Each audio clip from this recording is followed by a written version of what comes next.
Question दिया हुआ है कि एक्सप्रेस 0.3 पर रेकरिंग यहाँ पे दिया हुआ है in the form P by Q where P and Q are integers and Q is not equal to 0। Express का मतलब क्या होता है? एक्सप्रेस का मतलब होता है व्यक्त करना या दिखलाना होता है। अब हमें इस 0.3 को पर रेकरिंग जो है इसको हमें एक्सप्रेस करना है इन द फॉर्म, किस फॉर्म में? तो पी बाई क्यू के फॉर्म में होना चाहिए।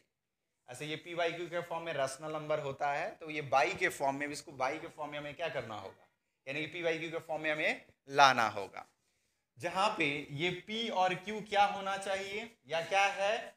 तो यहाँ पे पी और क्यू जो आएगा ना फॉर्म, वो पी और क्यू के रूप में इंटीजर्स आना चाहिए, दूसरा कोई नंबर नहीं आना चाहिए, इंटीजर्स आना चाहिए। और साथ ही साथ अगर पी बाई क्यू का फॉर्म में आएगा तो ये क्यू 0 के बराबर नहीं होना चाहिए, ये भी स्टेटमेंट में बोला है। तो अब हम लोग इसको कैसे क्या करें कि इसे हम लोग पी बाई क्यू के फॉर्म में क्या कर सकते हैं, ला सकते हैं। तो इसके लिए हम लोग क्या करते हैं कि पहले हम लोग मान लेते हैं क्या कि ये x है, मान लेते हैं कि 0.3 पर रेकरिंग जो है उसको हम लोग x क्या कर लेते हैं, मान लेते हैं। अब इसका मतलब क्या होता है? इसका मतलब हो गया कि ये 0.333 ऐसे बहुत सारे 3 आया है, इसको इक्वेशन 1 मान लीजिएगा। बात समझ में आया?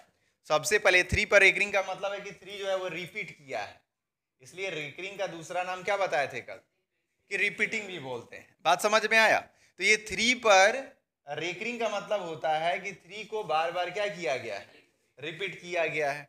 दूसरा ये चीज किया जाता है क्या कि जितने डिजिट पर, क्या बोले हैं, तो जितने डिजिट पर रेकरिंग होगा ना, जितने डिजिट पर उतना, जैसे अगर 1 डिजिट पर रेकरिंग है तो आपको 10 से मल्टीप्लाई कीजिएगा, अगर 2 डिजिट पर रेकरिंग रहता तो 100 से करते, 3 डिजिट पर रेकरिंग रहता तो 1000 से करते।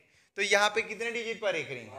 1 डिजिट पर रेकरिंग है, इसलिए दोनों तरफ क्या करेंगे, 10 से मल्टीप्लाई करेंगे। एक बात बताइए, तो दोनों तरफ इधर भी 10 से मल्टीप्लाई कर दे, उधर भी 10 से मल्टीप्लाई कर दे, तो कोई इफेक्ट पड़ता है क्या? सेम नंबर उधर भी, सेम नंबर उधर, तो कोई फर्क नहीं पड़ता है। इसलिए हम लोग ऐसा कर सकते हैं, ऐसा हम लोग के पास राइट्स है। तो मल्टीप्लाई बाई 10 बोथ साइड्स, दोनों तरफ 10 से मल्टीप्लाई कर देते हैं। अब ये दोनों तरफ मल्टीप्लाई करेंगे तो x में 10 से मल्टीप्लाई किए तो ये कितना आ गया, 10x आ गया। उसके बाद में अब इधर 10 से मल्टीप्लाई करेंगे तो ये डेसिमल यहाँ पे खिसक के चला आएगा, तो ये हो जाएगा क्या, तो ये पॉइंट इधर चला गया तो ये हो जाएगा 3.333 ऐसे करके रेकरिंग मतलब रिपीट करेगा। इसको इक्वेशन क्या मान लीजिएगा, 2 मान लीजिएगा। इसको इक्वेशन क्या मान लीजिएगा, 2 मान लीजिएगा। अब कुछ नहीं करना है, बस नॉर्मल सा कॉन्सेप्ट है। अब आप लोगों को इक्वेशन 2 में से, इस 2 में से 1 को क्या कर देना है, हटा देना है।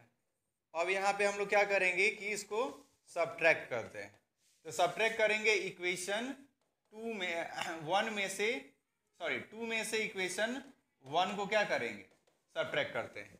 ये 2 में से 1 को क्या करेंगे, अब सब्ट्रैक्ट करेंगे। अब 2 क्या है, तो 10x बराबर 3.333, ये डॉट डॉट आ गया। और इक्वेशन 1 क्या है, तो x इज इक्वल टू है 0.333 ये है। अब हम लोग क्या करते हैं, घटा के देख लेते हैं। अब ये घटाते हैं तो ये साइन चेंज हो जाएगा, यहाँ पे घटाएंगे तो ये साइन चेंज हो जाएगा। 10 में से 1 चला गया, 10x में से 1x चला गया, तो ये हो गया 9x इज इक्वल टू, अब ये 0 0 0 सब तो 0 हो गया डेसिमल के बाद। अभी इसके पहले का बात किया जाता, 3 में से 0 गया 3, इस तरह से ये 9x जो है वो किसके इक्वल हो गया, 3 के इक्वल हो गया। अब यहाँ पे क्या करते हैं, अब ये 9 को उस साइड भेजेंगे तो मल्टीप्लाई किस में चला जाता है, डिवाइड में चला जाता है, यानी कि ये 3 उधर है और ये 9 उधर चला गया तो 3 बाई क्या हो जाएगा, 9 हो जाएगा। तो यहाँ पे 3/9 लिख देंगे। अब ये कट गया तो कितना आ गया, 1/3। तो x का जो वैल्यू है वो 1/3 आ गया, और ये x का जो वैल्यू है 1/3 आ गया। और इसका मतलब है कि x का वैल्यू ये है कि नहीं है, 0.3 पे रेकरिंग है ना, ये डेसिमल एक्सपेंशन में है। और ये क्या हो गया, p/q के फॉर्म में आ गया यही वैल्यू।